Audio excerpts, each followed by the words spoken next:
Hello everyone, welcome back to another video of NumPy.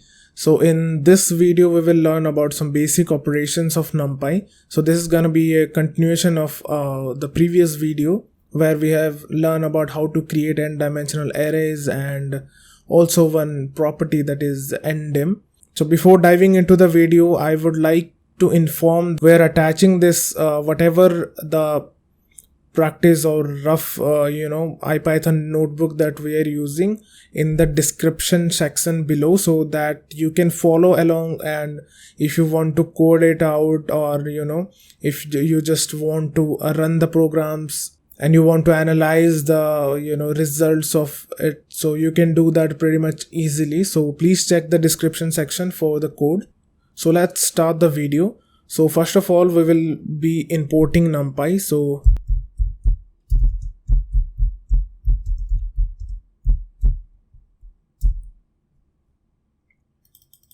then we will be create an array. So let's consider a two-dimensional array. So I hope you remember how to create n-dimensional arrays. If you don't, then you can watch the previous video where I have explained how to create one-dimensional, two-dimensional and three-dimensional arrays.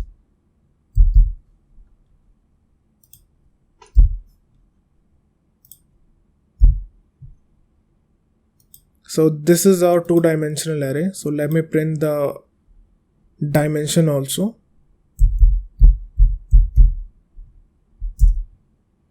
Now you can see it has two dimensions. So we will learn about some other properties. So first is the itemsize property. This is basically used to print the size of elements that are present in the array. So I will do x dot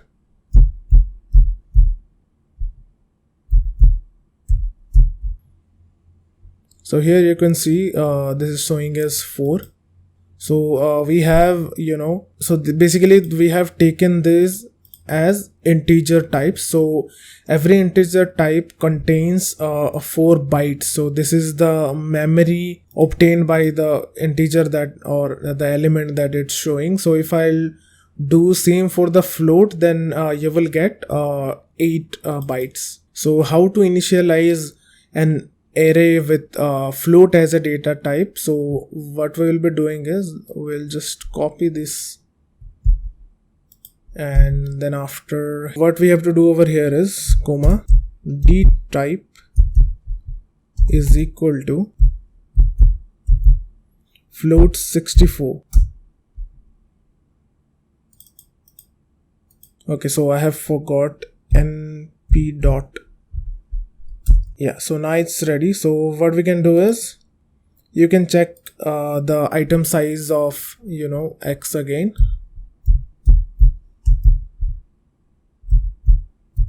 This time you will be getting 8. So this is of 8 bytes. So another type is complex. So if you want to initialize arrays with complex numbers, so then you have to do again the same. I'll copy it and then I'll paste it. I'll change the dtype to complex. Now if I'll run this and let me print x. So now you can see this is an array having complex numbers, right? So these are some basic data types you can initialize arrays with. So what our item size does is it calculates the byte size of elements that are present in the array, and it shows you the result. So if I'll do for integers, so here I have initialized the array with integers, and you are getting item size as 4 bytes. Now if I'm initializing with data type as float, you are getting 8 bytes. So the next property is dtype. So this is obviously to get the data type of the array. So here you can see I have defined an array with complex numbers, so that's why it is showing as complex. Let's initialize the same array. I'll copy this and I'll paste it over here. I'll rerun it. Then after, now let's see what's gonna be the type of the array. So this is float, because we have defined data type as float. If you'll do this with regular integer values, so you will get the data type as int.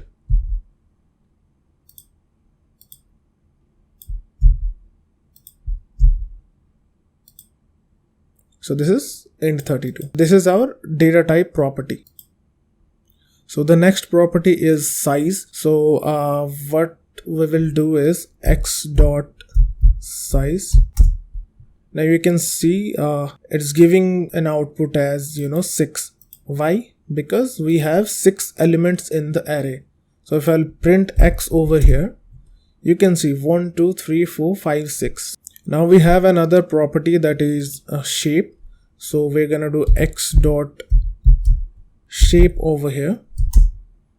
So we will get 3:2.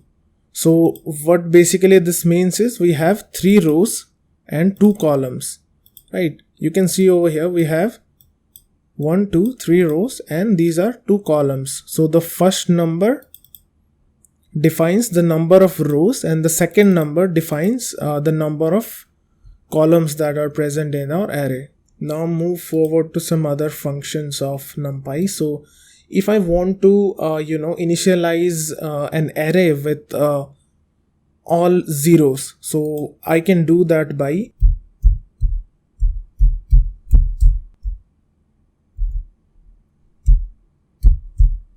so what this gives output is it is an array with all the element as zeros, because we have done np.zeros, and this 3 is the row size of it and 2 is the column size. So let us change this to 4. Now you can see 3 rows and 4 columns. Similarly we have for ones, so np.ones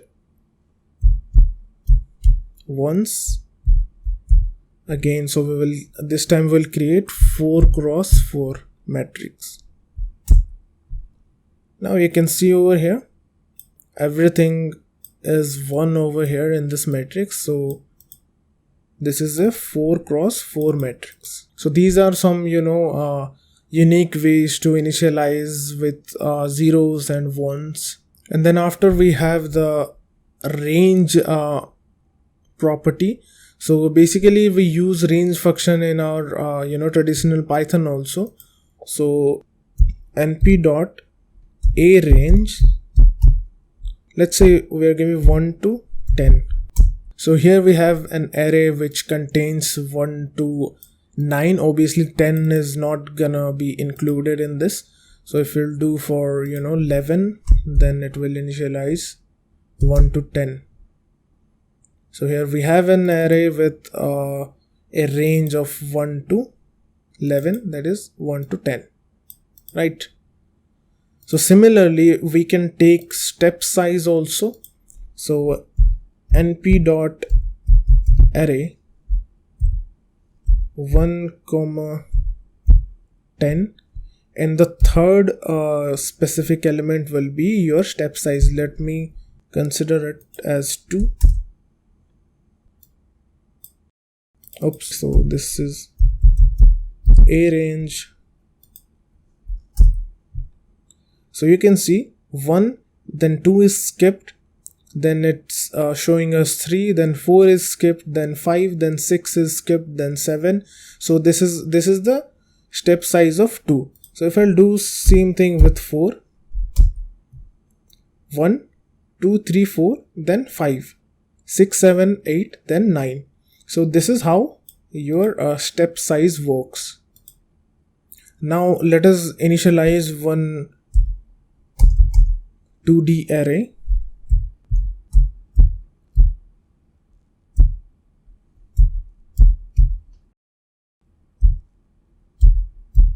So this is our 2D array.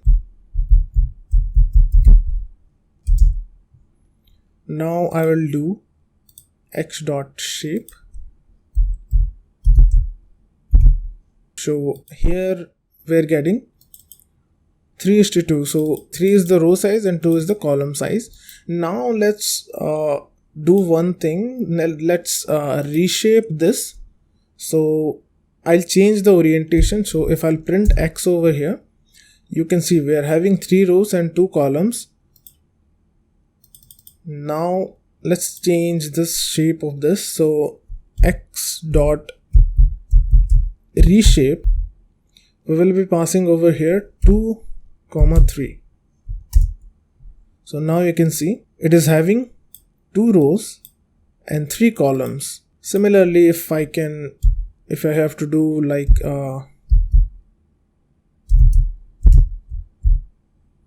let's do 6:1. So this is gonna be 6 rows and 1 column.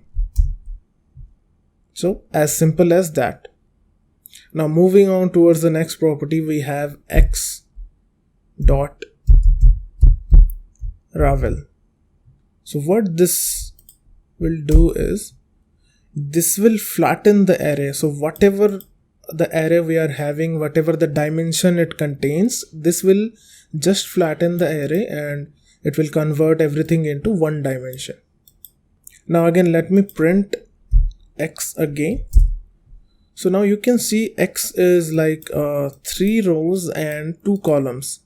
We have done these operations on it, but what it makes is it just makes a copy of the original array that we have defined over here. So the original copy is not going to be altered. The original stays as it is. So if I am performing reshape, it's going to create a copy of the original array. Then after that array will be altered. So if you want, you can save it in a different variable. So let me do it.